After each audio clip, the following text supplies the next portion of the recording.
নাসিরউদ্দিন পাটোয়ারির দোষ কি ছিল? নাসিরউদ্দিন পাটোয়ারি জিকে গৌসের মুখোশ খুলে দিয়েছিল। নাসিরউদ্দিন পাটোয়ারি বলেছিল যে জিকে গৌসের লোকজন, ছাত্র দলের লোকজন হবিগঞ্জে চাঁদাবাজি করে।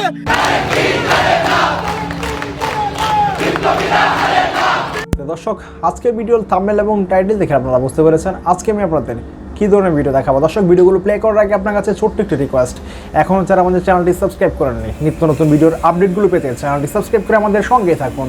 তো চলুন দর্শক, আমরা কথা না বাড়িয়ে পর্যায়ক্রমে সেই ভিডিওগুলো দেখে আসি। নাসিরউদ্দিন পাটোয়ারির দোষ কি ছিল? নাসিরউদ্দিন পাটোয়ারি জিকে গৌসের মুখোশ খুলে দিয়েছিল। নাসিরউদ্দিন পাটোয়ারি বলেছিল যে জিকে গৌসের লোকজন, ছাত্র দলের লোকজন হবিগঞ্জে চাঁদাবাজি করে, মাদক ব্যবসা করে। নাসিরউদ্দিন পাটোয়ারি মানুষের পক্ষ হয়ে গিয়েছিল। নাসিরউদ্দিন পাটোয়ারি ওই হবিগঞ্জে গিয়ে মাদক মুক্ত হবিগঞ্জ চেয়েছিল, তাই আজকে তার অপরাধ হয়েছিল। আজকে আমরা দেখতে পাই বিএনপি যাদেরকে ওই সংসদে পাঠিয়েছে, হয় তারা ঋণখেলাপি মাফিয়া, নয়তো তারা সন্ত্রাসীদের গডফাদার। আমরা অবিলম্বে এর বিচার চাই এবং তারেক রহমানকে বলতে চাই, আপনি ভাববেন না যে আপনি শেখ হাসিনার মতো করে এই বাদে অবাধে হামলা মামলা গুম চালিয়ে যাবেন। বিপ্লবী জনতা বেঁচে থাকতে কখনোই তা হতে দিবে না। আসসালামু আলাইকুম রহমতুল্লাহ বারাকাতুহু। প্রিয় দেশবাসী, পুরাতন জালেমদের বিদায় হয়েছে ঠিক, কিন্তু নতুন নতুন জালেমরা গা ভাসা দিয়ে উঠছে। হবিগঞ্জে তরুণ নেতা, বাংলাদেশের উজ্জ্বল নক্ষত্র এবং এনসিপির অন্যতম নেতা আমাদের প্রিয় সার্জিস আলম ভাই সহ অনেক তরুণদের উপর যেভাবে যেই ঘৃণিত কাজ করা হয়েছে হবিগঞ্জে, সার্জিস আলম সহ তাদের সাথে সঙ্গীদের সাথে, ড্রাইভারের সাথে, এটা তীব্র নিন্দা ও প্রতিবাদ জানিয়ে রাখলাম। এটা হচ্ছে প্রথম কথা। দ্বিতীয় কথা হচ্ছে, জামাতে ইসলামী সহ বাংলাদেশের যত ইসলামী দল আছে, বাংলাদেশ খেলাফত মজলিস সহ অন্যান্য দল, তাদের ছোটখাটো ঘটনা যখন বাংলাদেশে ঘটে, এগুলো নিয়ে তুমুল ঝগড়া আর তুমুল কি বলে এটাকে সমালোচনা এবং অনলাইনে এগুলো ছড়ানো হয় এবং তাদেরকে এমন ব্লেম দেওয়া হয় পুরো দলের বিরুদ্ধে যে মনে হয় অন্যান্য সবাই মনে হয় ফেরেশতা। কিন্তু আজকে এই যে গালিগালাজ যারা করলো এবং সহ অন্যান্য তরুণদের উপর এবং সেই গাড়ির ড্রাইভারের উপর পর্যন্ত যেভাবে হামলা চালালো, এই সমস্ত আচরণে বোঝা যায় যে তারা কতটা ঘৃণিত। একজন ব্যক্তি করলো অথবা কোনো পাপ করলো, যেমন কোনো গান শুনলো অথবা নিজে কোনো পাপ করলো, ওইটা তো আল্লাহ পাক চাইলে ক্ষমা করবেন সে যদি তওবা করে। এই যে জনগণের উপর দিনের পর দিন, এরপরে বিরোধী দল হলেই তাদের উপর বিভিন্ন মিথ্যা অপপ্রচার চালায় দেওয়া, এরপরে তাদের ছোটখাটো ঘটনাকে কেন্দ্র করে এই ঘটনাকে তিলকে তাল বানিয়ে মিডিয়ার মাধ্যমে, হলুদ মিডিয়ার মাধ্যমে সেগুলোকে বিভিন্নভাবে প্রচার করা এবং নিজেদেরকে ফেরেশতা ভেবে নিজেদেরকে একবারে ধোয়া তুলসী পাতা বানিয়ে দেওয়া।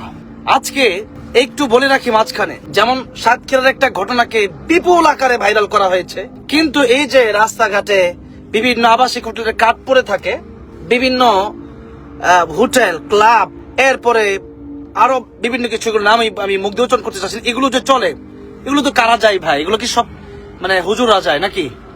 এগুলাতে সব কি জামাত ইসলামের লোকেরা যায়, হাফেজ আলেমরা যায় সব এগুলোতে? তাহলে কারা যায়? এই যে আবাসিক হোটেলে কাঠ পড়ে থাকে, এগুলো বন্ধ করতে পারেন আপনারা? একটা ফোন নাম্বার নিয়ে পুলিশ যদি ফোন দেয়, পরে যদি একেবারে আইনি পুরোপুরি পদক্ষেপ নেয়, তাহলে কি বন্ধ হয় না? এগুলো বন্ধ হয়, কিন্তু এগুলো কি বন্ধ করতেছে না? এগুলো বন্ধ করবে না তো।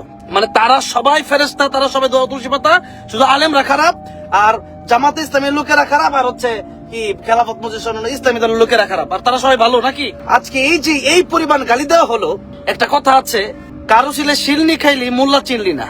এখন বিষয়টা এমন হয়ে গেল না, আজকে যাদের কারণে, যে ছাত্র সমাজের কারণে এই দেশে 24-এর গণঅভ্যুত্থান হলো, এই দেশে শেখ হাসিনাকে তাড়ানো হলো, এই দেশে পুরাতন জালেমকে ইন্ডিয়া দিল্লিতে পাঠানো হলো, আজকে যাদের কারণে আজকে যারা করলো তারা পর্যন্ত আজকে মাথা উঁচিয়ে কথা বলতে পারছে, এরা যাদের কারণে আজকে শিরনি খাচ্ছে, এদেরকে আজকে উল্টা হামলা করছে।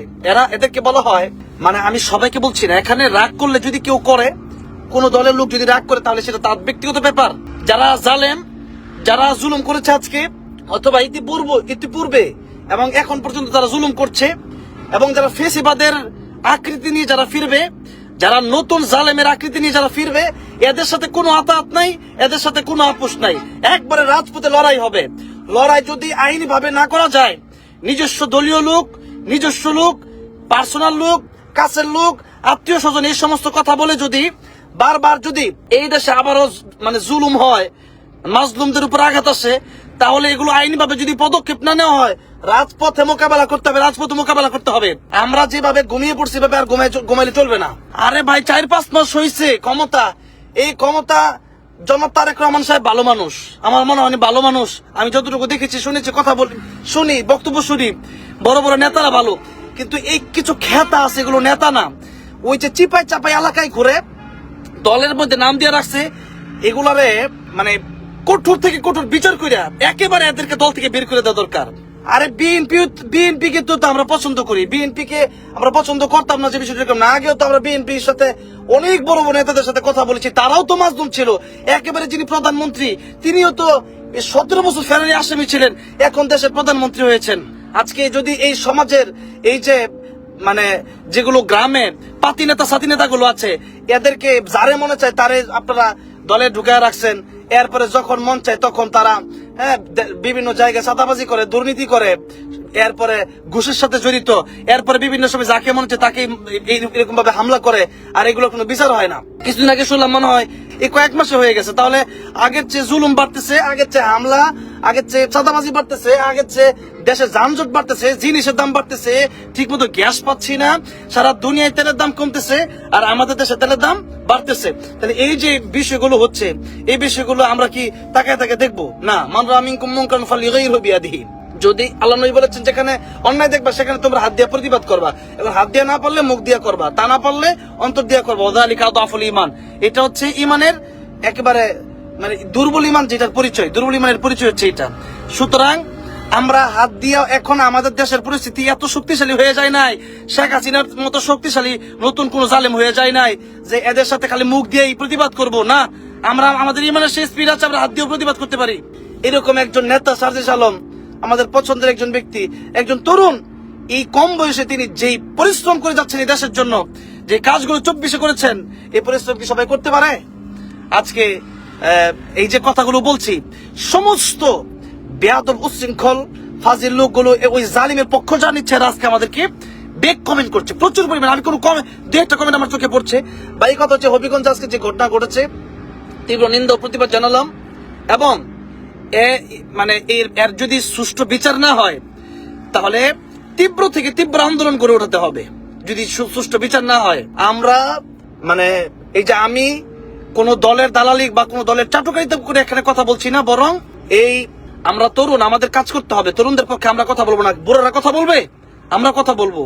সুতরাং গাড়ি থামিয়ে কথা বলছি, অনেক কাজ। এরপরেও কথা হচ্ছে যে আজকে সার্জিস আলম ভাইয়ের উপর হামলা হয়েছে, তরুণ নেতাদের উপর হামলা হয়েছে। আমরাও তরুণ নেতা, আজকালকে আমার গাড়ির উপর হামলা হবে, আমরা কিভাবে চেয়ে দেখবো না? আজকে আমরা কথা বলবো, আগামীকাল আপনারা যারা তরুণ আছেন আপনারা আবার আমাদের পক্ষে কথা বলবেন।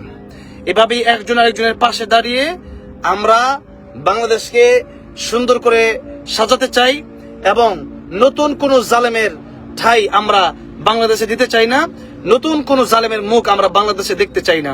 আরে শেখ হাসিনা 17 বছর চালিয়ে তার ক্ষমতা কত বেশি হয়েছিল। এই জন্য ক্ষমতার অপব্যবহার করা যাবে না, জুলুম করা যাবে না, জনগণের উপর হামলা করা যাবে না। মাজলুমদের উপর কোনোভাবে যদি জুলুম করেন তাহলে এগুলার দায়ভার আপনাদেরকে আজ নয় কাল আপনাকে বহন করতে হবে।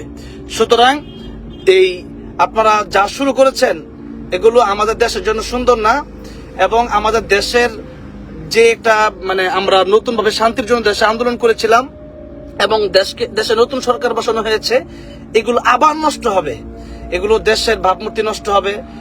সব মিলায়া দেশের ভাবমূর্তি প্লাস হচ্ছে আমাদের এই যে কষ্ট, 1,500 মানুষের রক্ত, জীবন দেওয়া, হাজার হাজার মানুষের রক্ত দেওয়া, এই সবগুলো বৃথা যাচ্ছে। সুতরাং আপনারা যে যেখান থেকে দেখেছেন এই লাইভটি শেয়ার করবেন, যাতে করে এটার সুষ্ঠু বিচার হয়।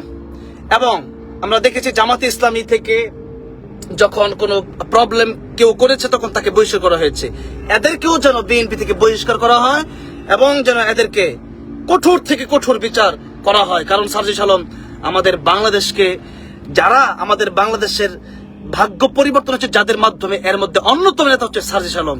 সুতরাং এইরকম সার্জিস আলমদের পাশে আমরা থাকবো ইনশাল্লাহ।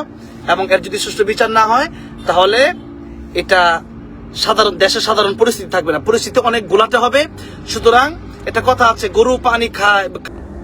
দর্শক, আশা করি সম্পূর্ণ ভিডিওটি দেখেছেন। দর্শক, এই ভিডিওর সময় যদি আপনার কোনো মতামত থাকে তাহলে অবশ্যই কমেন্ট করে জানাবেন। ভিডিওটি ভালো লাগলে একটা লাইক করবেন। দেখা হচ্ছে পরবর্তী কোনো ভিডিওতে।